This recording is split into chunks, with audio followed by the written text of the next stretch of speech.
Welcome back to another Hawkcast. First, we'll have Grady with a review on the movie Wicked. Next, we'll have Avi and Kobe taking to us of the Christmas dolls. After that, we've got segments on general equipment and overcrowded schools. And to finish it all, we got this year's basketball predictions. Wicked released in theaters on November 22nd, an adaptation of the musical of the same name. Grady will be discussing the movie with the topics like cameos and Easter eggs. Today, I'm going to be reviewing the brand new Wicked movie. It's been long awaited for a while, and it is finally out. Going in to watch the movie, I had a slightly negative mindset, as film adaptations are normally not as good as their predecessors, but this absolute spectacle of a movie blew me away. It felt like a movie. It didn't feel drawn out at all. It just all moved very fluidly. The actors were amazing. The choreography was amazing. The singing was incredible.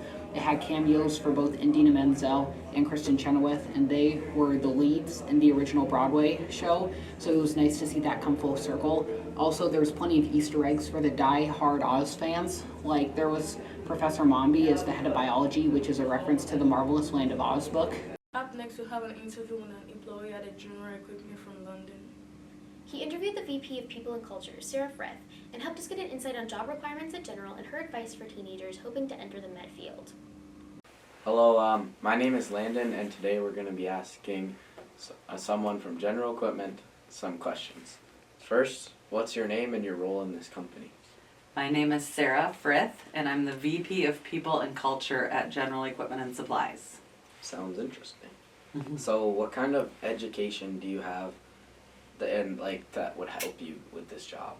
For my role, I went to school at NDSU for international business, and so sometimes we deal with customers that are from other countries like Mexico, and every once in a while I have to use my Spanish speaking skills, but typically business. My major was business.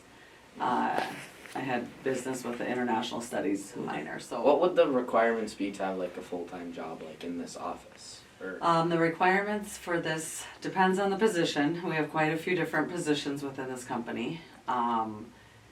Some are like our diesel technicians. They would need to go to school at like a college like a NDSCS for diesel technology, which is a 2-year degree. We have aggregate apprenticeship program, our own program, and that is a 3-year program, but it's an on-the-job training, so you get paid while you work. We have sales positions, we have PSSRs, we have admin, all kinds of different positions. It just depends on the position. So to wrap it up, can you give any advice to high schoolers on how to get a job like in your area, like what you do kind of? I would say for high schoolers, you should do as many job shadows as you can. Ask different businesses and companies that you know have connections with. Ask them to job shadow to see what you're even interested in, because you may think you are interested in one thing, but that might not be what is best for you depending on your personality. So thank you very much for this interview. It was very well. You are welcome. Thank you. As we all know, we are all in the Christmas season, so every Academy Connect is going to be decorating the doors. Avi and Kobe will be interviewing our judges and showing off all the doors.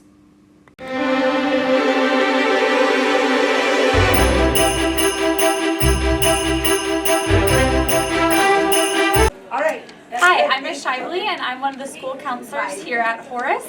I voted for Miss Christofferson's door because it stood out to me, and Santa got stuck in the chimney, and I couldn't help but laugh. Hi, my name is Galen Fields. I'm the custodian here.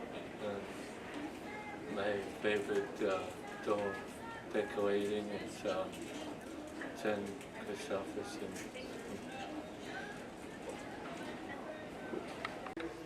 My name is Max Washneski. I'm the tech support technician at West Fargo Horace High School, and I'm voting for Christofferson and Santa's butt, the Santa butt door. It's good. Next, we have Michael and Troy talking about this year's NBA prediction and what's going on in the league. They'll be giving us their opinions on what the outcome of different games will be. Up next, we have interview with an employee equipment from London. Hey Hawks, Drew and Michael here to help predict the Christmas basketball games. First game is the Los Angeles Lakers versus the Golden State Warriors.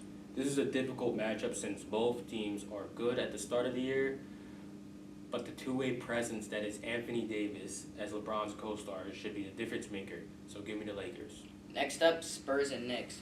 While the Spurs have the alien Victor Wembanyama, who can personally flip games off his own talent.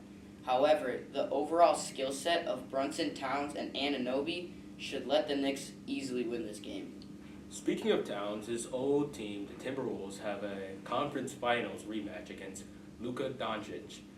Last year, the Mavericks dog-walked the Wolves down in 5 games. And honestly, I don't see that changing as the Wolves have gotten worse with trading Towns for Randall and DiVincenzo.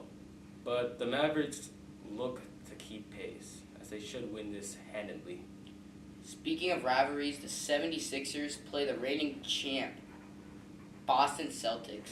The trend of their matchups is also following this year, as 76ers superstar Joel Embiid played great before injuring his leg and missing significant time.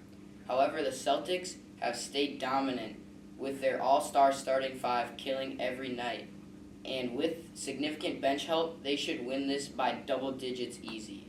Lastly, Suns versus Nuggets. Overall, the Denver Nuggets have regressed since their 2023 championship team.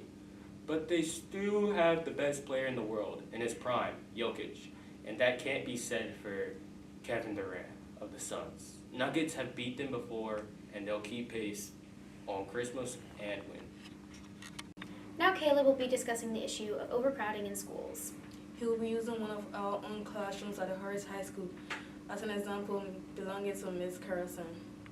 With a growing school, it was only time before we got classes overfilled with students, and teachers are trying their best to manage these overcrowded classrooms. So can you tell us the challenges of managing a classroom this big? Managing a classroom of students over 30 is kind of tough because we got to remember you have 30 different personalities, you have 30 different people vying for attention on all this, so it can be a little bit dicey at times. It can be like herding cats, but if you're strong and keep firm, you can usually keep them under control. Do you ever have any issues with deadlines, especially like presentations, with that many people having to present? Yeah, but the deadlines do get a little bit dicey towards the end because we spend, a considerable amount of time listening to those.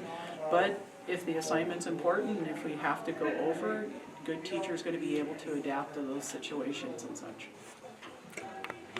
And with that, this episode of the Horace Hawkcast is coming to an end. Thank you all for watching, and don't forget to watch out for the next podcast. Bye.